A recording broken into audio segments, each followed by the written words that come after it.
Riders on the storm. Bom dia, boa tarde, boa madrugada. Qualquer hora é hora de estudar. Hoje nós teremos uma aula de concordância verbal. Matéria não é difícil. É claro que, se você parar para analisar, no nosso dia a dia, a nossa oralidade, a nossa linguagem informal, ela impera de tal forma que nós, ao ouvirmos, acabamos por achar que tudo que ouvimos está certo. Mas não é verdade, sabia? Por quê? Para que possamos fazer uma boa concordância, precisamos saber quem é o agente, quem é o núcleo do sujeito, a quem o verbo se refere, porque eu tenho que conhecer o que é um substantivo, eu preciso conhecer o que é o verbo. Como eu falei em uma das aulas passadas, quando você pensa em substantivo, o substantivo é aquele que você deriva. Eu até dei o exemplo de felicidade, feliz, infelizmente. Então eu tenho palavras derivadas. E eu tenho também o verbo felicitar. Eu felicito, tu felicitas, ele felicita. Então, veja, eu conjugo o verbo felicitar, mas eu não conjugo felicidade. Quando eu penso em felicitar, falar, cantar, quando eu penso nos verbos, eu penso que eles estarão concordando com as pessoas, concordando com a primeira, com a segunda pessoa, com a terceira pessoa. Eu tenho que ter uma noção básica das três pessoas, eu, tu, ele, as três pessoas do singular, nós, vós, eles, as três pessoas do plural. Então, eu tenho que ter esse conhecimento para que não faça, para que você não faça, para que nós não façamos as concordâncias indevidas. Tem vários casos, eu vou colocar para vocês aqui alguns deles específicos, tá? Então, olha só, a relação está sempre entre o sujeito e o verbo. Sujeito, verbo, sujeito geralmente é um nome, nome não se conjuga, correto? Regra é simples, eu tenho algumas regras gerais, eu trabalho aqui, o sujeito simples e o composto também. Sujeito simples é aquele que eu só tenho um núcleo. Por exemplo, eu coloquei propositalmente aqui o nome Maria Fernanda. Por quê? Maria Fernanda é um nome. Mas eu tenho dois nomes, é a Maria e a Fernanda. Aqui não existe nenhuma conjunção aditiva Maria e Fernanda. Eu não tenho dois núcleos distintos. Eu tenho uma pessoa com dois nomes. Ela tem um nome composto. Isso não significa que vou desmembrar e por este motivo eu tenho que concordar com o plural. Não, você tem que estar atento. Se for Maria e Fernanda, você tem dois núcleos, Maria e Fernanda. No entanto, aqui não existe ligação entre nomes, não existem dois núcleos, existe somente um único núcleo aqui, que é somente Maria, que é um nome composto. É um nome composto, porém é um sujeito simples, porque se eu trocar o nome Maria Fernanda pelo pronome, aqui será quem? Será ela. Ele ou ela é a terceira do singular, correto? Então, Maria Fernanda brinca de boneca. Ela brinca de boneca, certo? Então, tome cuidado, porque às vezes as pessoas não ficam atentas, olham rapidamente, tem nome composto e acham que por ser um nome composto, agora tem dois nomes. Então, se eu tenho dois nomes, eu obrigatoriamente serei um sujeito composto? Claro que não. Sujeito composto seria se fosse Maria e Fernanda brincam, aí é plural, porque se fosse Maria e Fernanda, eu teria dois núcleos, aí seria, eu sei, correção, seriam elas, certo? Seria a oração seria elas brincam com a M no final de boneca, certo? Aqui eu coloquei as crianças brincam muito. E se fosse a palavra nós? Nós brincamos muito. Nós significa que tem muitas pessoas, é a primeira pessoa do plural. Eu estou incluída, correto? Então, vamos conjugar no plural. Nós brincamos muito. Entendido? Aí, no nosso dia a dia, ouve-se bastante o termo a gente. A gente brinca muito. Esse a gente está no singular, certo?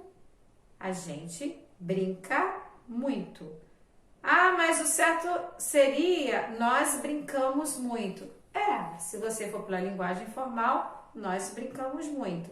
No entanto, esse a gente que eu estou falando, vou colocar aqui, esse a gente, ele é separado, tá? Por favor, ele é separado, ele não é junto.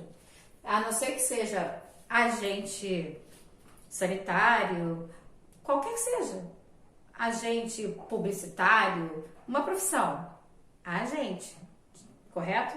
Aqui, esse agente, ele tem a ideia do nós, só que ele está no singular, portanto, o que vier com ele virá logo em seguida no quê? No singular, certo?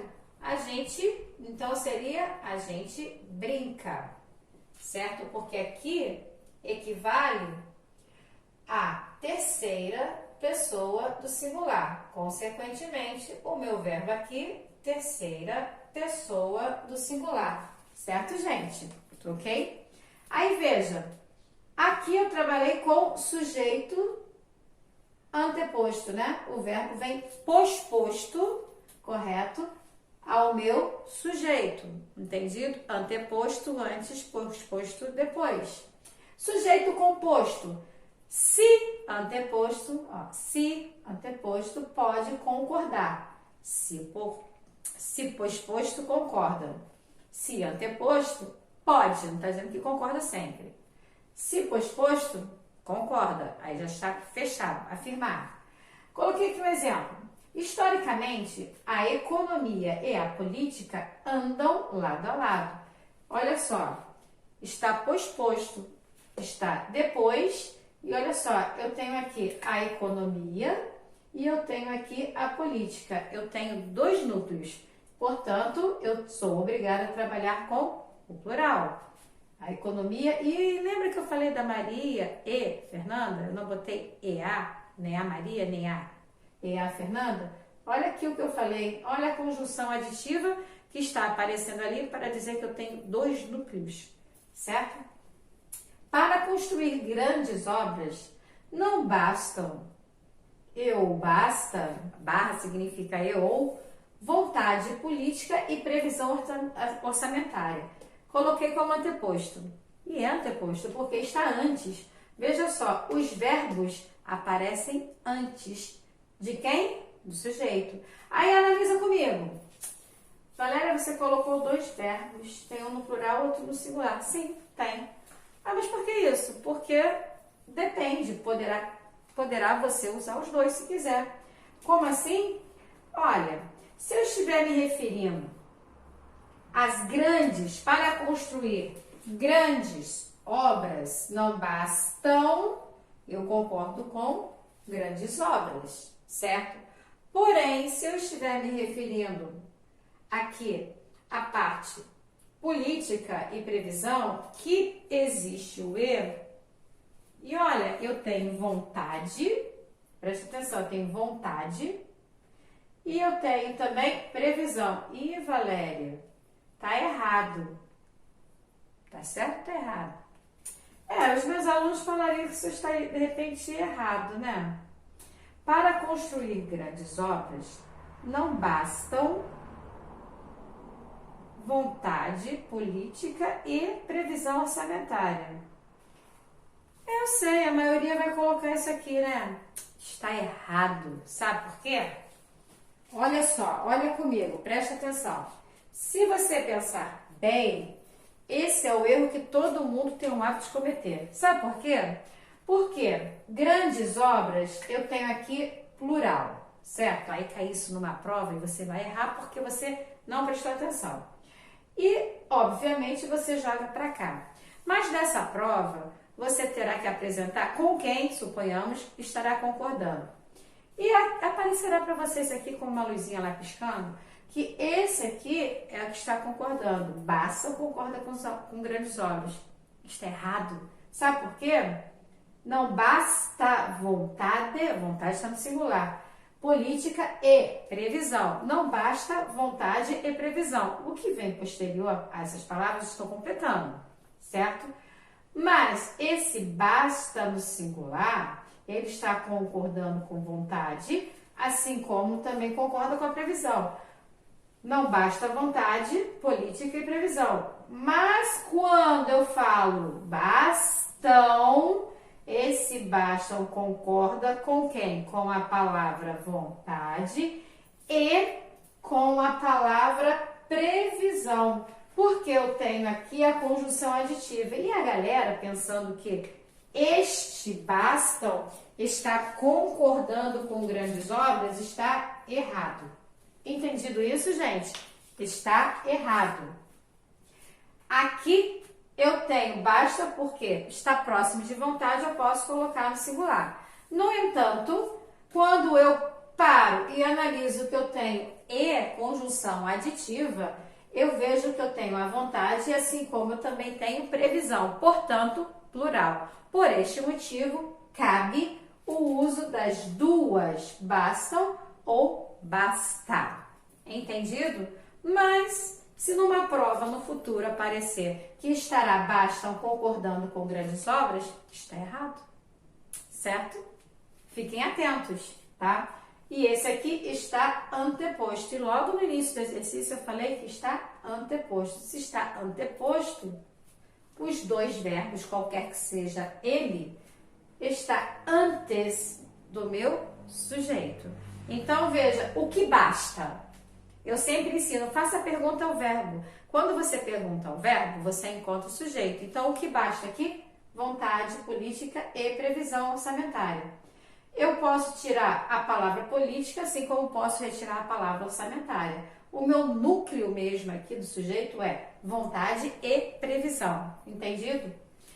Outro exemplo, Minas Gerais possui um dos maiores potenciais de crescimento econômico. Minas Gerais é o nome que está em... Ele é escrito no plural, né? Pois é, aí as pessoas pensam que devem escrever... Já que está nome no plural, eu tenho que escrever o verbo no plural. Não, esse nome, ele está no plural, porque a sua escrita é desta maneira. Não tem nenhum artigo anteposto a ele, porque suponhamos que está falando das Minas Gerais, por exemplo, das minas que existem lá em Minas Gerais. Pois bem, ali se refere ao estado. Então, é o estado que possui o nome de Minas Gerais, portanto, singular. Coloquei aqui nome próprio, só usados no plural. Você trabalhará com o verbo conjugado no singular, certo? Depois, os Estados Unidos conheceram uma profunda crise econômica. Olha só, Estados Unidos. Aqui está com os estados. Eu tenho o artigo antes dos Estados Unidos. Vou forçar, portanto, conheceram. Por quê? Ah, mas Estados Unidos conheceu. Não. Se você fala os Estados Unidos, você não pode colocar o seu verbo no singular, correto? Foram eles quem pagou a dívida ou pagaram a dívida. Veja bem, foram eles, vai depender sempre do ponto de vista. Com quem você está concordando? Foram eles quem pagaram. Se foram eles, eles fizeram o quê? Eles pagaram a dívida. Mas a dívida foi paga, então posso colocar que pagou concorda com a dívida, certo? Que a dívida, eles. Quem pagou a dívida foram eles, certo? Chamei a atenção aqui ao quem. Verbo pode, quando você tiver o quem, o verbo pode ficar na terceira pessoa do singular ou concordar com o termo que ele representa. Se vocês pararem para analisarem, ops, que erro de português falei agora.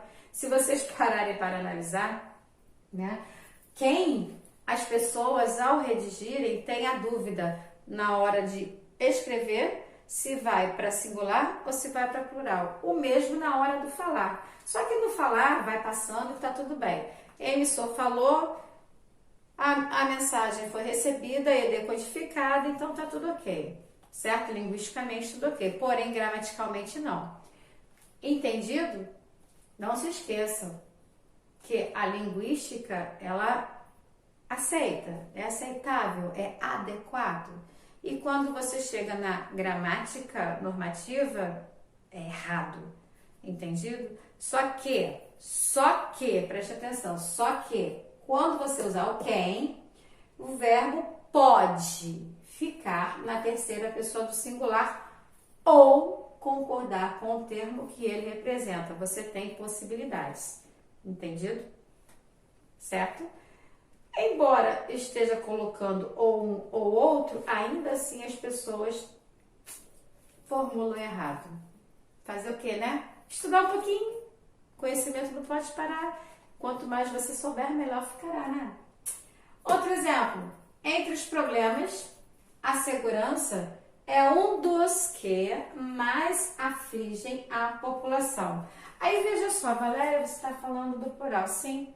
Entre os problemas, aí vem a segurança.